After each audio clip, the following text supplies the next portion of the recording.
Many of us have met someone with whom we had a bit of a rocky start to our relationship, but who has gone on to become a very important friend in our lives. But I doubt any of us have had so unlikely a start as the people we're talking about today.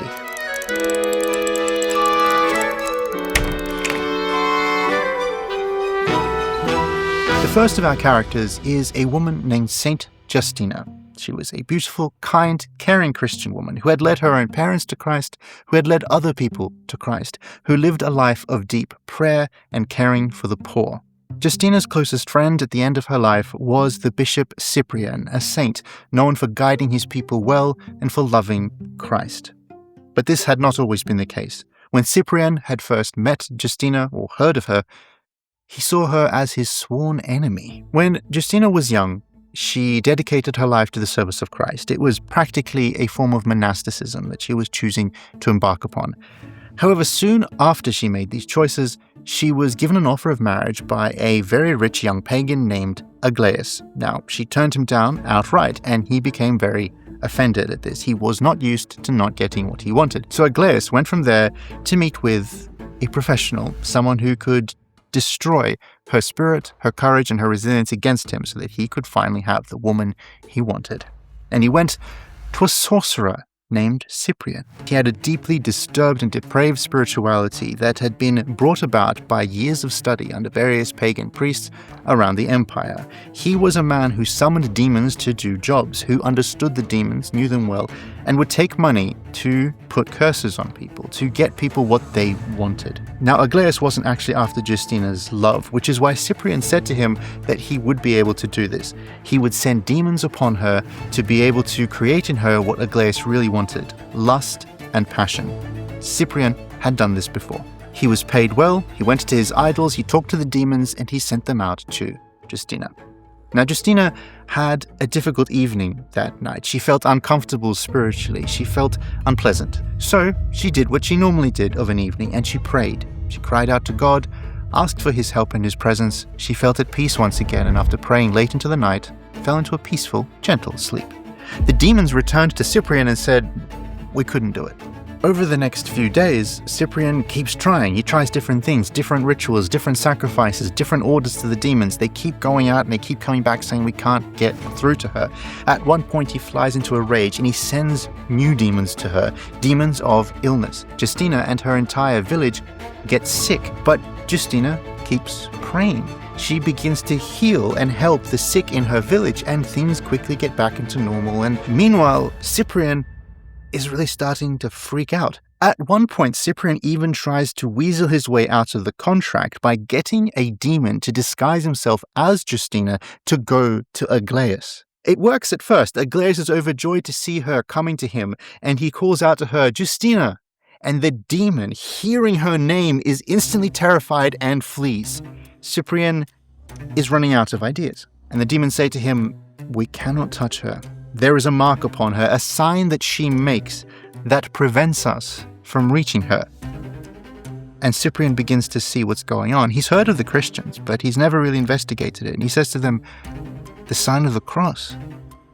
You're afraid of the cross of Christ. If you're afraid of just an image of the cross of Christ, what are you going to do when you encounter Christ?"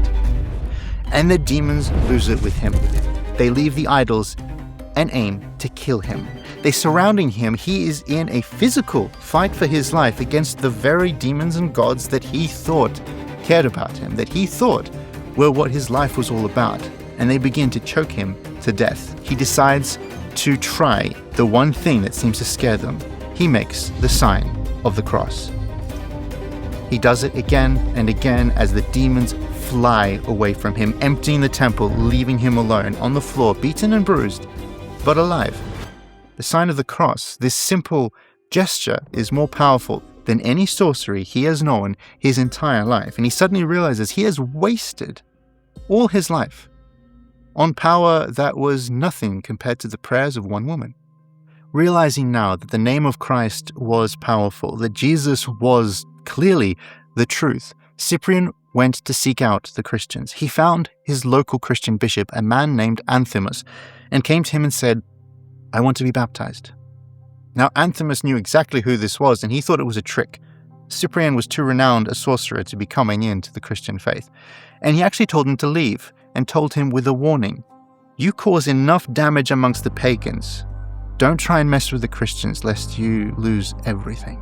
But that had already happened, and Cyprian, wanting to prove to the bishop that he meant this, he wanted to be Christian, went home and brought back every single text, document, bit of paraphernalia that he had used over the last couple of decades of serving the pagan deities, and set them all on fire. He burnt them all to ashes and begged for baptism. And just to make it clear, this isn't just the idea of burning some trinkets in some sort of ceremonial way of showing I don't care about this anymore. This is an age in which books were priceless. He was burning and destroying hundreds of thousands of dollars worth of equipment here. Very soon, he finally met Justina, and he told her about why he was Christian. He told her about his side of the story, and they became very good friends. And they worked together for the rest of their lives. Justina caring for the local community of women, caring for the poor, and Cyprian leading the people in an understanding of the Christian faith, with that entire area that they lived soon being almost entirely free of paganism. Eventually, the pagans got their revenge, and Cyprian and Justina were together denounced before the governor as traitors to the Roman Empire and traitors to the old gods, leading people away from the old gods to Christ himself. They were arrested and subjected to many tortures, during which time one of the soldiers tasked with torturing them knelt before Cyprian, asked to be made a Christian. His name was Patristix, and he died alongside them as a Christian martyr. They remain beloved saints of the church. This entire story is very similar to a parable that Christ gives of people being rewarded no matter at what hour they come, because this is the story of a woman who was Christian from when she was very young, a man who became Christian later in life, and a man who became a Christian at the very end of his life. All of them part of the family of Christ, entering into the presence of Christ. All of them receiving equal crowns of glory. Normally, we read this story from Cyprian's perspective because that's the one that's most interesting.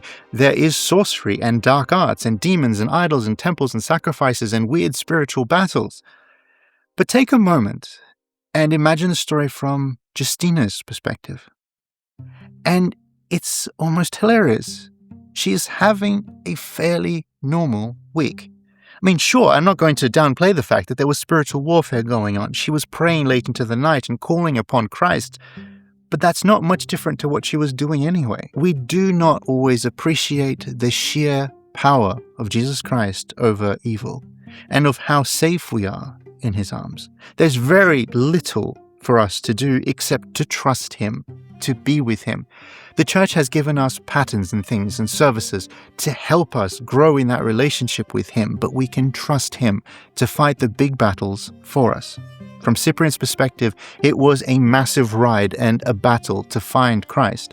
From Justina's perspective, it was a slightly strange week where she got a little sick, and she got better, and she kept loving Jesus. When we look at the lives of the saints, we sometimes think, oh, we need to be something great and amazing to be like these people. But there isn't that much we need to do, except to do what Justina did. Follow Christ day to day, every day. Also, of course, the fact that Cyprian comes from such an antagonistic background to become a Christian does remind us never to give up praying for our enemies, for the enemies of Christ, because no one is so far gone that the love of Jesus and the strength of Christ cannot reach them in their hearts. Thank you for watching another episode of Patristix, and we are accompanying this episode with a cup of white tea with goji berries and hibiscus, and it's very pleasant and very light.